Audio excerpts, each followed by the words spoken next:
नमस्कार, मैं हूं नारायण शर्मा और आप देख रहे हैं AINS न्यूज 24 चैनल। अब खबरें विस्तार से। छत्तीसगढ़ के मुख्यमंत्री भूपेश बघेल अपने राज्यव्यापी भेंट मुलाकात कार्यक्रम के अंतर्गत बुधवार को रायपुर के पश्चिम विधानसभा पहुंचे।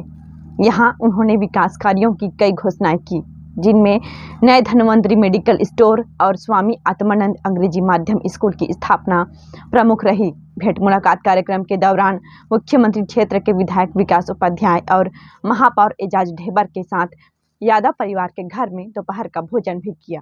अपने राज्यव्यापी भेंट मुलाकात कार्यक्रम के अंतर्गत छत्तीसगढ़ के मुख्यमंत्री भूपेश बघेल बुधवार को रायपुर के पश्चिम विधानसभा क्षेत्र पहुंचे।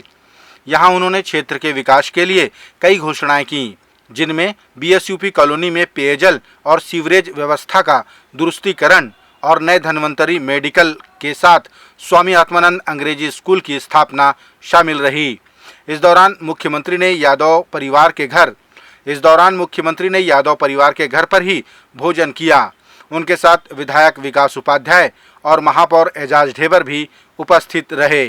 छत्तीसगढ़ में लगातार कोरोना के मामले बढ़ रहे हैं, जिस पर लगाम कसने स्वास्थ्य मंत्री TS सिंहदेव ने स्वास्थ्य अधिकारियों की समीक्षा बैठक ली।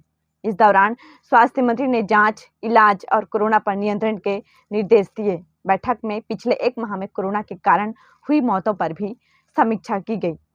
छत्तीसगढ़ में बढ़ रहे कोरोना के मामलों पर एक समीक्षा बैठक ली गई। बैठक स्वास्थ्य मंत्री TS सिंहदेव ने ली, जिसमें स्वास्थ्य विभाग के आला अधिकारी बड़ी संख्या में उपस्थित हुए।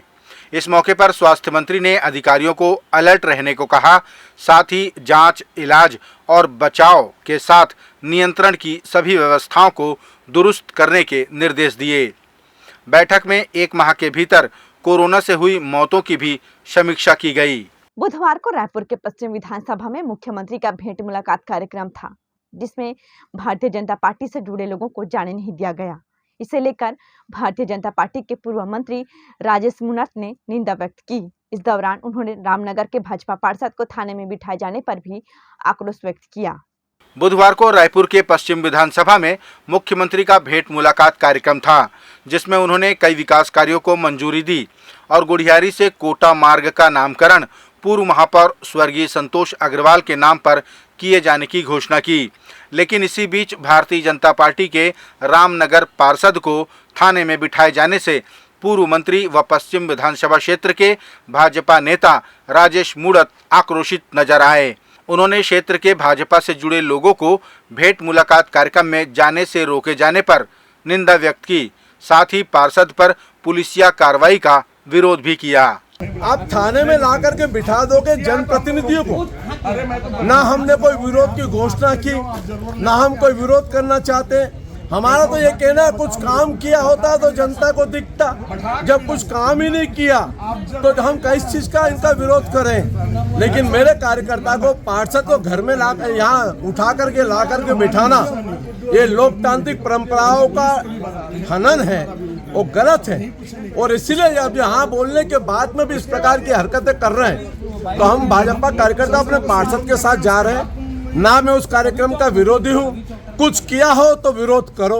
और रायपुर की जनता पूछ रही है, तुमने क्या किया इस रायपुर शहर के लिए? एक काम गिना ये मुख्यमंत्री। अंतागढ़ के पूर्व विधायक व कांग्रेस से भाजपा में शामिल हुए मंतूराम पवार एक बार फिर सुर्खियों में आ गए हैं। पखांजूर में उन्होंने पत्रकार वार्ता के माध्यम से निर्दलीय चुनाव लड़ने की घोषणा कर दी। पत्रकार वार्ता में मंतूराम पवार ने बताया कि उनकी कोर कमेटी ने मंतूराम समर्थक दल का गठन किया है और वे जनहित के मुद्दों और हजारों लोगों के साथ जनता के बीच में जाएंगे।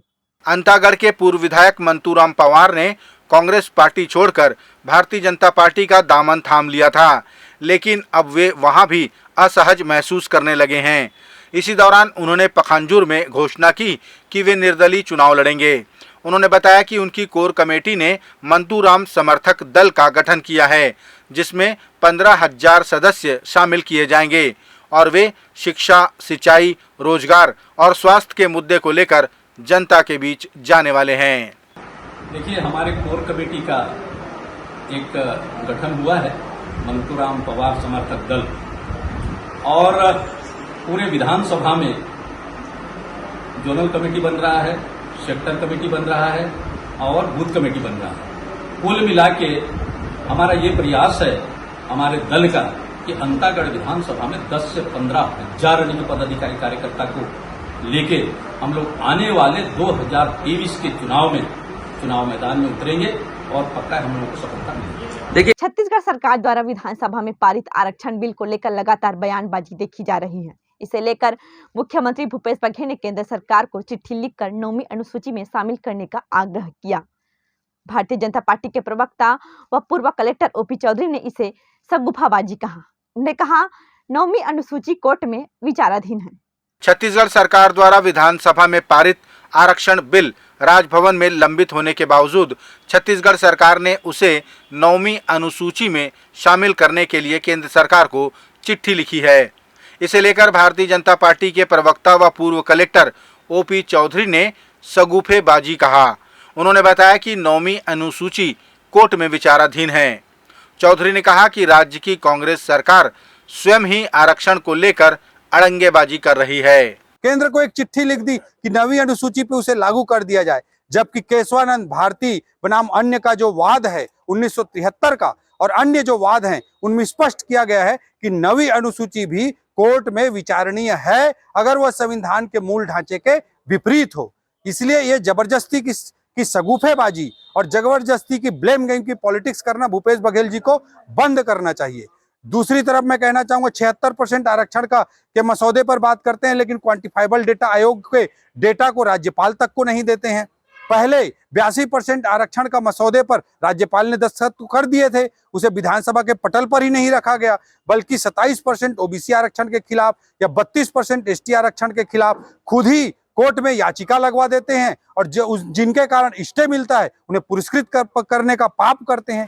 इस तरह से स्पष्ट है कि पूरे आरक्षण पर दोमुही राजनीति भूपेश बघेल जी और कांग्रेस कर रहे हैं और आरक्षण का लाभ किसी भी वर्ग को सही ढंग से देना नहीं चाहते हैं, केवल और केवल ब्लेम गेम की पॉलिटिक्स करते हैं। इस पॉलिटिक्स को छत्तीसगढ़ की जनता अच्छी तरह से समझ रही है और आने वाले समय में कांग्रेस को जरूर सबक सिखाएगी। ट्रांसजेंडरों को पुलिस में भर्ती करने वाला छत्तीसगढ़ देश का पहला राज्य है। इसके अंतर्गत बस्तर फाइटर फोर्स में भी इनकी नियुक्तियां की गई हैं। इसे लेकर मुख्यमंत्री ने खुशी जाहिर की और कहा कि तृतीय लिंग समुदाय के लोगों को जीने का अधिकार और समाज में भागीदारी देना ही छत्तीसगढ़ सरकार का उद्देश्य है। ट्रांसजेंडरों की पुलिस में भर्ती करने वाला छत्तीसगढ़ देश का पहला राज्य है। वर्तमान में कुछ ट्रांसजेंडर बस्तर फाइटर फोर्स में भी सेवा दे रहे हैं। मुख्यमंत्री भूपेश बघेल ने स्पष्ट किया कि उनकी सरकार तृतीय लिंग समुदाय के लोगों को जीने का अधिकार और समाज में भागीदारी दिलाने के लिए कटिबद्ध है। देखिए, पूरे हिंदुस्तान में ट्रांसजेंडर को पुलिस में भर्ती करने वाला हमारे छत्तीसगढ़ पहला राज्य है। बस्तर फाइटर में भी उनको मौका मिला है। तो लगातार जो तृतीय लिंग है उसको सम्मान देने का काम, सम्मानपूर्वक जीवन जीने का अधिकार देने का काम छत्तीसगढ़ सरकार ने किया है। मैं सभी को बधाई देता हूँ। बुधवार की सुबह बिलासपुर रेल मंडल के सिंहपुर में 2 मालगाड़ियां आपस में टकरा गई, जिसमें एक ड्राइवर की मौत की सूचना है। सूत्रों से मिली जानकारी के अनुसार ट्रेनों के आपस में टकरा जाने से संपर्क क्रांति और नर्मदा एक्सप्रेस को शहडोल में रद्द कर दिया गया और उनके यात्रियों को सड़क मार्ग से अनूपपुर भेजा गया। बिलासपुर रेल मंडल के सिंहपुर के पास 2 मालगाड़ियों के 4 इंजन आपस में टकरा गए। प्राप्त जानकारी के अनुसार खड़ी मालगाड़ी को पटरी से उतरी मालगाड़ी ने टक्कर मार दी, जिसमें एक ड्राइवर की मौत की खबर है। टक्कर के बाद हुए मार्ग अवरुद्ध के कारण शहडोल स्टेशन पर संपर्क क्रांति एक्सप्रेस और नर्मदा एक्सप्रेस को रद्द कर दिया गया। साथ ही यात्रियों को सड़क मार्ग से अनूपपुर स्टेशन तक ले जाया गया। छत्तीसगढ़ के बिलाईगढ़ जिले में स्थित बरमकेला के वनांचल में पीने का पानी समस्या का सबब बन गया है। वनांचल में रहने वाले लोगों को नल जल योजना का लाभ तो मिल ही नहीं रहा है, साथ ही वहां स्थित हैंडपंप और बोर सूख चुके हैं, जिसके चलते ग्रामीणों को पीने के पानी के लिए 1.5 से 2 किलोमीटर तक भटकना पड़ रहा है। छत्तीसगढ़ के बिलाईगढ़ जिले के बरमकेला वनांचल में अब भी पीने के पानी की समस्या जस की तस है। जल स्तर में भारी कमी से जूझ रहे क्षेत्रवासियों को नलों से पानी नहीं मिल पा रहा है, जिसके कारण 1.5 से 2 किलोमीटर तक उन्हें पानी की तलाश में भटकना पड़ रहा है। ग्रामीणों ने बताया कि वे नल जल योजना के लाभ से भी वंचित हैं। ग्राम पंचायत खमरिया और केरमेली का बुरा हाल है।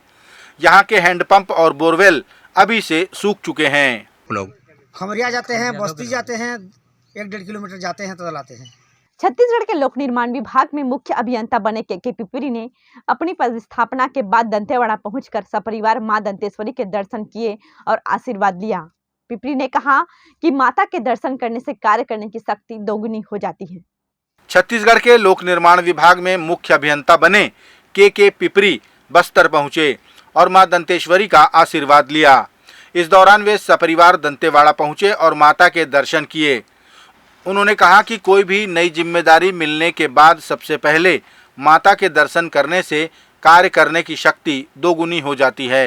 जब भी आप कहीं किसी अच्छे काम के लिए जाते हैं तो पहले जो भी उस क्षेत्र का धार्मिक स्थान है, सिद्ध स्थान है, वहाँ के दर्शन करके वहाँ से आशीर्वाद प्राप्त करके ही कार्यों को प्रारंभ किया जाता है। हमारे धर्म की मान्यता है, इसलिए हम लोग यहाँ पे सबसे पहले आते हैं, बाद में और कोई काम करते हैं। ये थे आज के प्रमुख समाचार। आप देख रहे थे AINS न्यूज़ 24 यूट्यूब चैनल। कल फिर मिलेंगे ताज़ा तरीन समाचारों के साथ। तब तक रोजाना की खबरों के लिए आप हमारे लोकप्रिय यूट्यूब चैनल AINS न्यूज़ 24 को सब्सक्राइब, लाइक और शेयर करना ना भूलें। नमस्कार।